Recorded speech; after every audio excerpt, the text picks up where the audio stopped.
Terima kasih kepada Ustaz Misri selaku pemudah cara dan pengurusi dalam sesi kita pada pagi ini. Bismillahirrahmanirrahim. Alhamdulillahirabbil alamin wassalatu wassalamu ala Rasulillah wa ala alihi wa sahbihi ajma'in. Subhanaka la ilma lana illa ma 'allamtana innaka antal alimul hakim. وعنده مفاتيح الغيب لا يعلمها إلا هو اللهم علمنا ما ينفعنا وانفعنا بما علمتنا وزدنا علما نافعا وذكرنا ما نسينا واجعل علمنا وعملنا وسائر أقوالنا وأفعالنا وأحوالنا خالصة لوجهك الكريم لا رياء ولا سمعة يا رب العالمين. اللهم أخرجنا من ظلمات الوهم وحققنا بنور الفهم وارزقنا فهم النبيين وحفظ المرسلين وإلهام الملائكة المقربين صلى الله على سيدنا Muhammad wa ala alihi wa sahbihi ajma'in. Sekali lagi terima kasih kepada pengurusi majlis, seterusnya kepada pembentang dan pengurusi Darul Waqi Dr. Maknawi, seterusnya kepada sahabat-sahabat sekalian. Alhamdulillah kita akan meneruskan perbincangan hikam yang ke-11.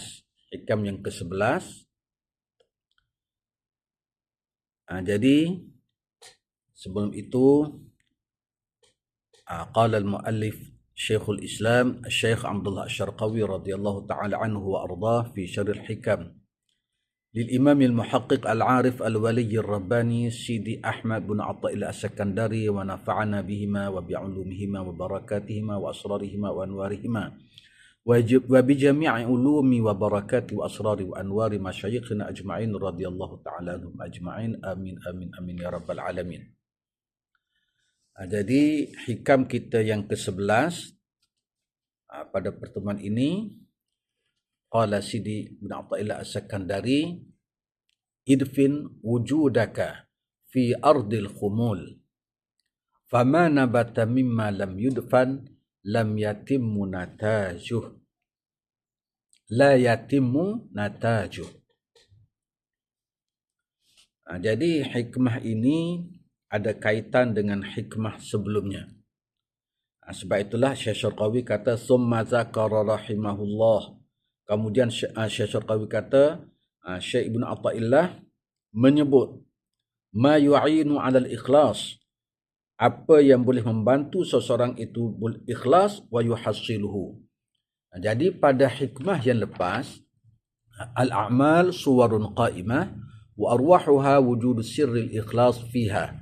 Kita telah jadi Syekh Ibn Athaillah pada minggu dalam hikmah yang ke-10 pada pelajaran sebelum ini menekankan kepada pentingnya ikhlas dalam buat sesuatu amalan. Jadi dalam hikmah yang ke-11 ini dia nak menerangkan bagaimana cara kita nak dapat ikhlas, nak dapat betul-betul ikhlas dalam sesuatu amal kita. Jadi dia mulakan idfin wujudaka fi ardil khumul. Tanamkan wujudmu pada bumi yang tersembunyi. Fama nabata mimma lam yudfan la yatimmu natajuh. Mana-mana benih yang kita untuk ditanam kita tidak timbus dalam tanah, dia tidak akan mendapat hasil yang diharapkan.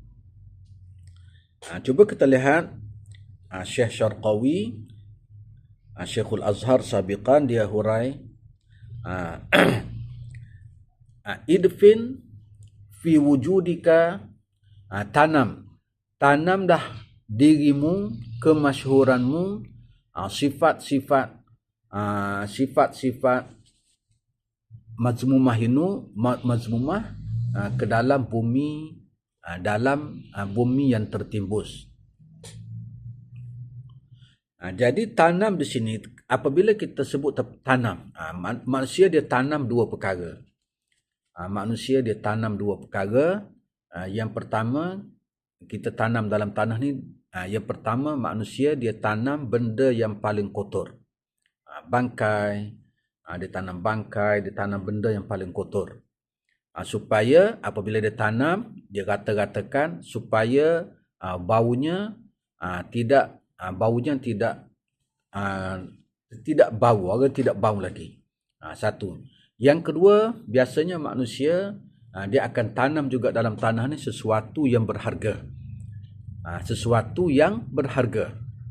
Misalnya pada zaman dahulu, manusia dia tanam emas dan sebagainya, sesuatu yang berharga, supaya tidak diketahui oleh orang lain, supaya tidak dapat dikesan oleh orang lain, hanya dapat dikesan oleh orang tertentu sahaja.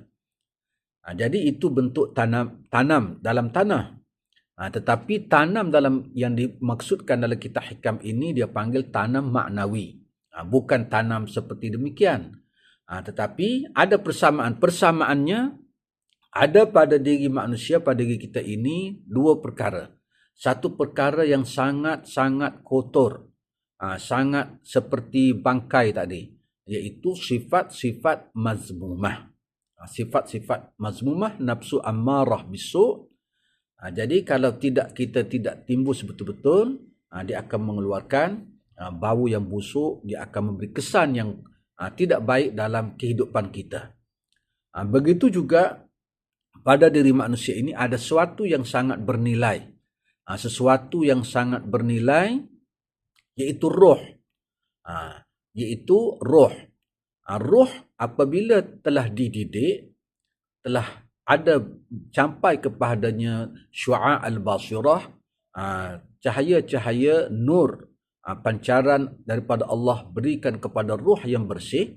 Ruh ini dia boleh, apabila dia naik satu peringkat, dia sangat berharga, sangat bernilai, sehingga dia boleh naik kepada alam malakut. Dia boleh melihat alam malakut, seperti mana Allah beri kepada Nabi Ibrahim.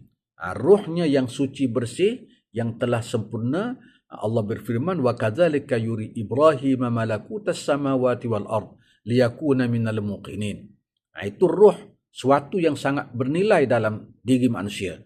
Begitu juga ruh yang suci yang telah dinaikkan daripada ruh yang bersih, dibuangkan kotoran-kotoran padanya, dia sampai seorang mukmin boleh melihat Nabi. Boleh melihat Nabi fil manam wal yaqazah, sama ada masa tidur ataupun masa jaga. Jadi yang dapat lihat Nabi masa tidur dan masa jaga ini, itu adalah orang yang mempunyai roh yang suci. Jadi roh ini, dua perkara ini perlu dijaga. Perlu dijaga supaya seorang itu akan dapat betul-betul ikhlas dengan Allah Subhanahu wa taala. Jadi kita lihat sekejap dia punya tafsiran Syekh Syarqawi. Idfin wujudaka fi ardil khumul. Tanam kemasyhuramu, wujudmu pada bumi yang tersembunyi. Bumi yang tersembunyi di sini, bumi tersembunyi itu ditashbihkan, disamakan seperti bumi. Perkara yang tersembunyi, yang kita tidak nak bagi sebutan orang, diumpamakan seperti bumi. Apa dia? Iaitu tidak nak masyhur. Jadi seseorang itu janganlah meletakkan diri dia untuk dapat syuhrah. Jangan mencari kemasyhuran. Jadi tidak mencari kemasyhuran itu, dia diumpamakan seperti bumi. Artinya Syekh Ibn Atha'illah dia minta kita tanam kehebatan kita di dalam bumi. Maksudnya janganlah seseorang itu mencari-cari, janganlah seseorang itu mencapai ataupun mencari-cari sebab yang menjadikan dia itu masyhur, dia itu hebat. Misal contohnya, dia bagi contoh bi antarida nafsaka lil manasib, seperti dia cuba mendatangkan merebut, melobi pangkat, kedudukan, berebut-rebut pangkat dan jawatan. Itu contoh dia tidak boleh, dia tidak ada contoh dia nak kemasyhuran. Supaya apabila dia dapat jawatan, dia dapat sesuatu kelebihan, sesuatu keutamaan, dia pun menjadi sebutan orang ramai. Dia menjadi sebutan orang ramai, terkenal pada orang ramai. Jadi perkara itu adalah tidak boleh. Jadi sepatutnya sifat-sifat itu dia sembunyikan. Sembunyikan sifat amarah bisu dia. Dia sembunyikan dia sembunyikan kemasyhuran dia. Tetapi apabila seseorang itu dia nak menjadi seorang salik, dia nak memulakan salik fisabilillah. Dan kalau kita lihat contoh, contoh-contoh manusia yang tidak suka kepada kemasyhuran ini adalah merupakan pakaian bagi orang-orang yang soleh. Tidak ingin kemasyhuran, tidak ingin nak disebut orang. Dia seorang yang baik, seorang yang soleh, tapi tidak suka disebut orang, tidak ingin kemasyhuran. Dia hanya nak lillahi ta'ala sahaja. Misalnya contoh Uwais Al-Qarni. Uwais Al-Qarni, baginda Nabi SAW mengatakan dia adalah sebaik-baik tabi'i. Sebaik-baik tabi'i. Asal daripada Yaman. Dia mati dalam peperangan Siffin bersama tentera Sayyidina Ali. Jadi Uwais Al-Qarni ini disebut oleh Nabi SAW. Nabi SAW dia memberitahu para sahabat, hendaklah kamu cari seorang lelaki yang bernama Uwais Al-Qarni. Kamu cari dia. Kamu dapatkan, Rasulullah mencerita kepada sahabat, dapatkan, cari Uwais Al-Qarni, kemudian kamu mohon supaya Uwais Al-Qarni doakan kamu, memohon istighfar kepada kamu. Kerana dia sangat hampir kedudukannya dengan Allah Subhanahu Wa Taala. Lebih-lebih lagi, jadi semua sahabat jadi bercita-cita nak jumpa dengan Uwais. Lebih-lebih lagi Sayyidina Umar dan Sayyidina Ali. Apabila dia tahu, dia mendengar hadis itu, dia senantiasa mencari Uwais Al-Qarni supaya Uwais Al-Qarni itu mendoakannya. Tetapi Uwais Al-Qarni pula, apabila dia tahu dia orang nak jumpa dia, dia pun melarikan diri. Dia pun artinya tidak mahu kemasyhuran. Dia seolah-olah melarikan diri, tak nak berjumpa dengan orang, tidak nak dikenali. Tidak nak dikenali. Dia hanya nak Allah sahaja yang mengenali. Begitu juga Imam Al-Ghazali Hujjatul Islam. Imam Ghazali, apabila sampai satu tahap, dia telah berada di kemuncak intelektual Islam, kemuncak ulama Islam. Dia dapat menguasai dengan hebat dalam ilmu usuluddin, menguasai ilmu fiqh, sehingga dia telah mengarang 4 kitab-kitab mazhab Syafi'i yang menjadi rujukan orang selepasnya. Dia hebat dari segi falsafah, mempunyai nilai falsafah yang tinggi, yang jelas, mengalahkan ahli falsafah yang sesat, yang salah. Dari segi tasawuf, dia mempunyai pengasas satu tasawuf yang sangat sempurna. Jadi dia berada di tengah-tengah kemasyhuran itu, dia melarikan diri, dia i'tizal. Dia uzlah, melarikan diri pada manusia, dia beruzlah. Sehingga sampai ke satu peringkat, sampai kepada satu peringkat dia beruzlah, barulah dia keluar kepada manusia, barulah dia keluar semula untuk memberi manfaat kepada manusia, untuk nak mengajar manusia semula. Tetapi yang pentingnya, ini contoh mereka yang nak semata-mata ikhlas kerana Allah. Allah sahaja yang menilai mereka, yang memberi penghargaan. Mereka tidak nak langsung penghargaan, pujian daripada manusia. Tetapi di sini bukan maksud semua yang orangnya ada pangkat, orang yang ada kedudukan, bukan tidak bermaksud mereka tidak dekat dengan Allah. Dekat dengan Allah ataupun tidak dekat mata hati seorang itu dengan Allah, itu bergantung kepada mata hati seseorang, kepada basirah seseorang.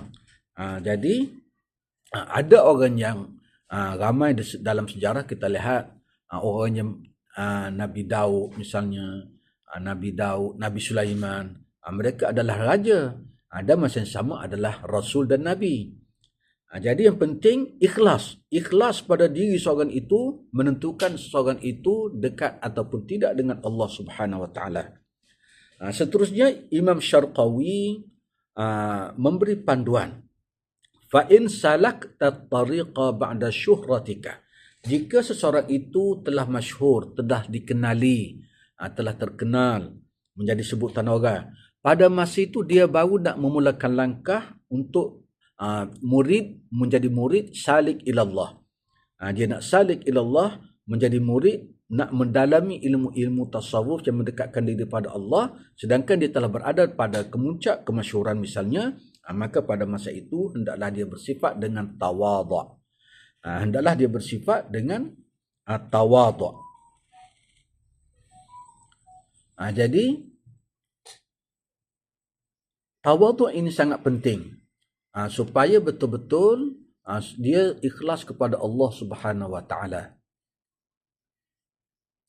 Jadi sebab itulah seseorang apabila mendapat satu nikmat yang baru, Allah bagi dia telah nikmat, apabila mendapat nikmat yang baru, maka dia hendaklah puji Allah yang baru, tawaduk kepada Allah yang baru, dan puji syukur kepada Allah itu terhasil apabila sama ada dia dengan lisan ataupun hati dia, dan hendaklah dia tunjukkan dalam perlakuan, lisanil hal, dalam lisanil maqal wa lisanil hal, kena tunjuk semua.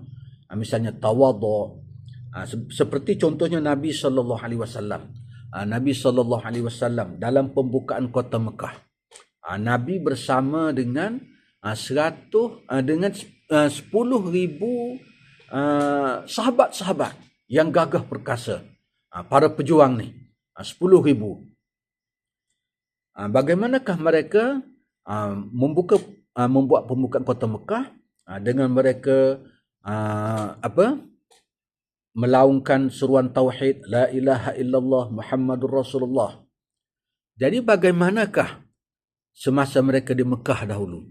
Mereka telah ditindas, mereka telah dikhianati, dihalau oleh orang-orang Quraisy, sehingga akhirnya Rasulullah sallallahu alaihi wasallam terpaksa berhijrah bersama Abu Bakar As-Siddiq, Amir bin Fuhairah, Abdullah bin Uraiqid, berpindah dengan keadaan yang sangat-sangat takut, di mana tidak ada bumi setapak pun, bumi Mekah ini yang selamat untuk orang Islam di masa itu. Tetapi sekarang mereka telah kuat. Mereka ada 10,000 orang yang gagah perkasa masuk ke Mekah. Lalu kata para sahabat kata, al-yaum yaumul hamah. Hari ini ya Rasulullah, hari kita boleh lawan. Kalau orang Quraisy Mekah nak lawan, kita boleh lawan. Kalau nak perang, kita boleh perang. Jadi hari ini kita bebas ya Rasulullah, kita kuat. Tapi Rasulullah sallallahu alaihi wasallam dia menjawab, la al-yaum yaumur rahmah.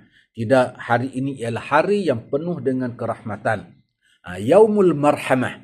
Al-yaum yaumul marhamah.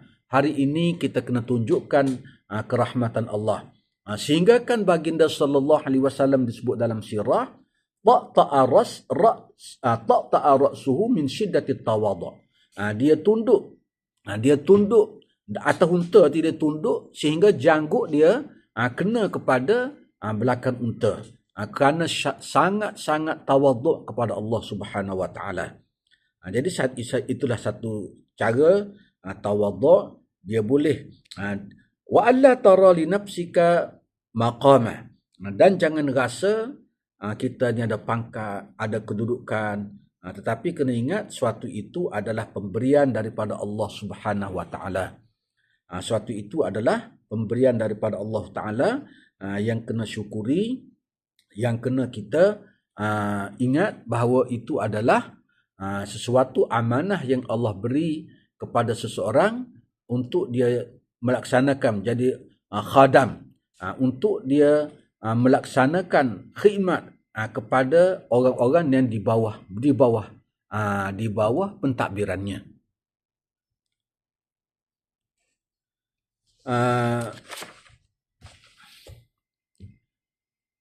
Jadi seterusnya, hikam yang seterusnya, fama nabata mimma lam yudfan la yatimmu natajuh.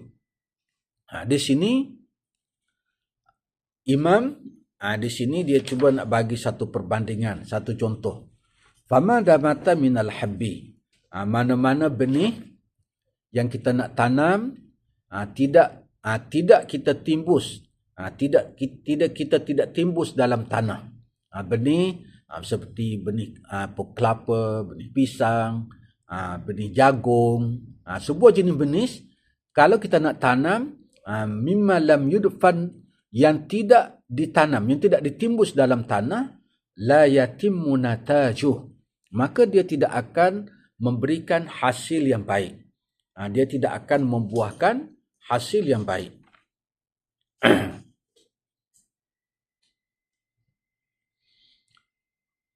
Bal yakhruju dha'ifan, malah dia akan keluar tumbuh dalam keadaannya lemah, dalam keadaan musfarran, kuning, tidak segar. La yuntafa'u bihi intifa', tidak dapat hasil yang diharap-harapkan, tidak mendapat hasil yang maksimum yang diharapkan. Jadi kalau ditumbuh pun mungkin dia akan tidak sempurna, akan tumbang. Kalau buah pun buah tidak baik. Malah fal ghalibu wa idza lam yanbut fal ghalibu an yaltaqitahu at-ta'iru fala yantafa'u bihi aidan. Ataupun kemungkinan benih yang kita tabur atas tanah tu tak tumbuh, tetapi dipatuk oleh burung-burung yang tidak akan mendatangkan hasil yang kita kehendaki. Jadi Imam Syarqawi menasihatkan para salik, para orang yang nak mendekati menjalani mata hati kepada Allah. Jadi apabila kamu mencapai, dia kata, iza ta'ata asbab asyuhrati fi bidayatihi qalla an yufliha fi nihayatihi wa biqadri tahaqquqihi bi wasfil khumul yatahaqqaqu lahu maqamul ikhlas. Ini yang penting. Apabila seseorang itu di peringkat awal lagi, dia nak menjalani mata hati kepada Allah, dia sudah mencari peluang, dia nak mencapai sebab-sebab kemasyhuran, nak suhuwawa, di peringkat awal dia menjalani mata hati kepada Allah, ada niat padanya nak dikenali, nak cari kemasyhuran. Kata Syekh Syarqawi dalam mensyarahkan kata hikmah tadi, dia kata qalla an yufliha fi nihayati, sangat sedikit, jarang sangat mereka ini akan berjaya pada akhir suluk dia. Dia tidak akan dinaikkan martabat oleh Allah kepada maqamul irfan. Kenapa? Kerana awal-awal lagi dia sudah mencari-cari, ada niat nak cari sebab-sebab mencapai kemasyhuran, dikenali dan sebagainya. Jadi Imam Syarqawi menjelaskan setakat mana biqadri tahaqquqihi, setakat mana dia dapat tercapai biwasfil khumul, setakat mana dia boleh sembunyikan diri dia. Dia boleh sembunyikan kemasyhuran dia. Iaitu dia tidak tarku talabi syuhrah, dia tidak mahu menjadi kemasyhuran sebut tauran. Setakat mana dia boleh rendahkan diri dia, di situ setakat itulah yatahaqqaqu lahu maqamul ikhlas. Setakat itulah dia akan tercapai, dia akan dapat yatahaqqaqu, artinya dia akan dapat izdada qurbihi, bertambahlah dekatnya mata hatinya, boleh syuhud, sampailah mata hatinya kepada maqam ikhlas yang suci, lillahi ta'ala. Sebab apa?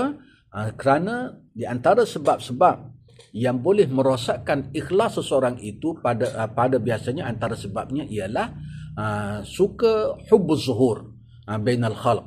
Seorang itu suka kepada dikenali, suka menonjol diri, suka dipandang hebat.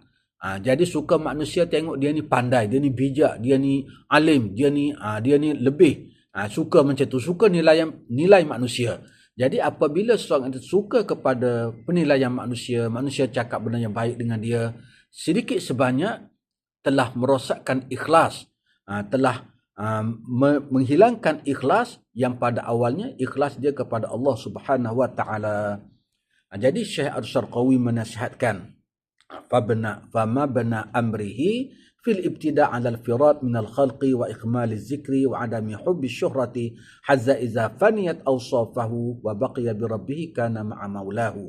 Jadi dia kata seeloknya apabila kita nak dekat diri dengan Allah, kita nak menjalani mata hati, nak untuk al-wusul ila Allah, jadi langkah yang pertama ialah kita adalah beruzlah. Kita tidak mencari kemasyhuran, mencari sebutan orang, tidak suka kepada hubbus syuhrah.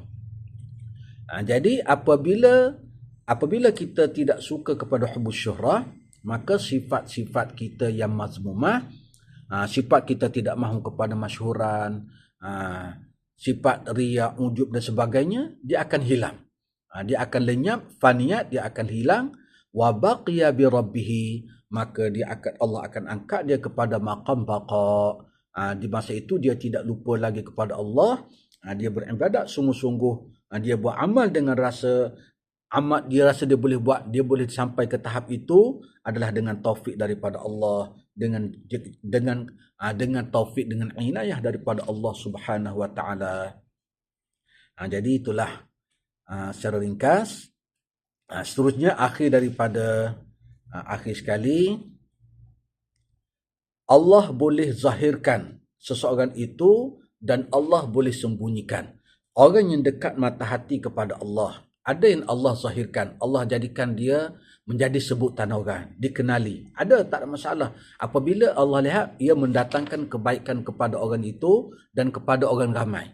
Misalnya Tok Guru Amba, Tok Guru Hajilah Pondok Lubuk Tapah, Tok Guru Amba belajar dengan dia ini dikenali. Bukan setakat dikenali oleh orang kampung. Orang kampung semua tahu, orang Pasimah semua tahu, orang Kelantan semua kenal dia. Dia juga dikenali sampai kepada istana. Istana Kelantan sangat menghormatinya. Tetapi Tuan Guru ini dia sama sahaja. Dia dikenali ke tak dikenali, dia sangat istiqamah dengan amal ibadah, istiqamah dengan zikir dia, istiqamah dengan mengajar dia, istiqamah dalam menyampaikan ilmu, tidak pernah tergugat. Ada juga yang orang yang dekat mata hati dengan Allah, orang yang hampir dengan Allah, Allah tidak masyhurkan dia, Allah sembunyikan dia. Allah jadi dia sebagai orang biasa-biasa saja, sebagai petani. Allah jadikan dia orang yang tidak ternama. Tetapi pada hakikatnya dia sangat dekat mata hati dengan Allah Subhanahu wa taala. Jadi yang penting sekali, kita redha dengan apa yang Allah tentukan kita di tempatnya. Allah jadikan kita di tempat itu ada, maka hendaklah kita redha, kita melaksanakan segala amanah yang diberikan oleh Allah, melaksanakan segala amanah, jangan lupa kepada di samping kita mencari rezeki, jangan kita lupa kepada ibadah kepada Allah Subhanahu wa taala. Dan akhir sekali, kata Sidi Abdul Abbas Al-Mursi. Sidi Abu Abbas Al-Mursi, dia kata, man ahabba az-zuhur fahuwa 'abdul zuhur wa man ahabba al-khafa fahuwa 'abdul khafa wa man kana 'abdallah fasawa'un 'alaihi azharahu aw akhfahu. Jadi Sidi Abu Abbas Al-Mursi ini menasihatkan bahawa semuanya adalah di tangan Allah Subhanahu wa taala. Kita redha dengan apa yang Allah tetapkan. Cuma yang menarik ini sedikit tentang Sidi Abu Abbas Al-Mursi, qaddasallahu sirrah. Dia sedikitnya dia dilahirkan di Andalus. belajar dengan Sidi Abdul Hasan Asy-Syadzili di Tunis, kemudian berhijrah dengan syekhnya ke Mesir dan dia menetap di Iskandariah. Mati pada tahun 686 Hijrah. Dan dibuat masjid yang besar, Jami' Abil Abbas Al-Mursi di Iskandariah. Cuma yang menariknya, saya nak tutup dengan kata-kata Abu Abbas Al-Mursi. Di antara kata-kata Abu Abbas Al-Mursi yang sangat menarik, menjadi ditulis dengan tinta emas dalam ilmu tasawuf, dia kata, li arba'una sana ma hujibtu an Rasulillah sallallahu alaihi wasallam walau hujibtu tarfat ainin ma adattu nafsi min jumlatil muslimin. Lebih kurangnya 40 tahun. Abu Abbas Al-Mursi 40 tahun dia senantiasa dapat memandang wajah Rasulullah sallallahu alaihi wasallam fil manami wal yaqazah. Fil manami wal yaqazah. Karena Rasulullah sallallahu alaihi wasallam bersabda, man ra'ani fil manam faqad ra'ani fil yaqazah. Yaqazah artinya bukan dalam mimpi. Jadi 40 tahun tak pernah lari, tak pernah terlepas wajah Rasulullah sallallahu alaihi wasallam. Dia pandang, sekiranya dia tak dapat lihat wajah Rasulullah walaupun sedetik, dia telah merasakan dia itu sangat-sangat laisat ma'adattu nafsi min jumlatil muslimin. Jadi begitu tinggi, begitu hebat. Semoga kita dapat ikut perangai sifat Sidi Abu Abbas, di mana banyak-banyaklah berselawat kita kepada Rasulullah sallallahu alaihi wasallam. Banyak-banyak berselawat. Semoga kita banyak-banyak berselawat, kita berpegang dengan Nabi dan dengan sunnah qauliyah fi'liyah. Kita ikut semua apa yang Nabi suruh. Mudah-mudahan semoga suatu masa nanti Allah akan sampaikan kita kepadanya, dinaikkan kita kepada maqamul irfan, walau kana fi akhir nafasin min hayatina, walaupun saat-saat akhir hidup kita sebelum kita dimatikan, hendaklah semoga Allah angkatkan darjat kita, menjadikan kita seorang yang kekasihnya, menjadi awliya illahi subhanahu wa ta'ala. Semoga kita dapat beramal. Wa sallallahu ala sayyidina Muhammad wa ala ali Muhammad. Subhana rabbika rabbil izzati amma yasifun. Wassalamun ala al mursalin walhamdulillahi rabbil alamin. Wallahu ta'ala a'lam.